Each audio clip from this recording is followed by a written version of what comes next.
Naghain ng opisyal na protesta ang Japan laban sa China kaugnay ng pagtatayo nito ng bagong istruktura sa pinagtatalo ng bahagi ng East China Sea.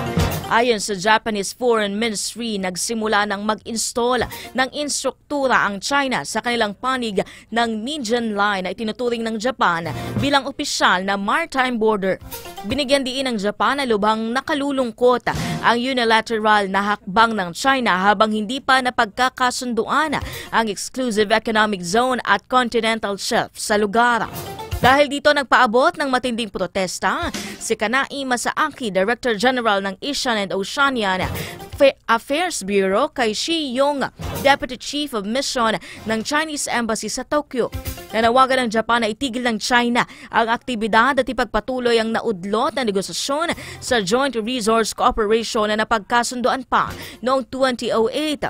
Sa ngayon, hindi pa nagbibigay ng tugon ng China sa reklamo ng Japan.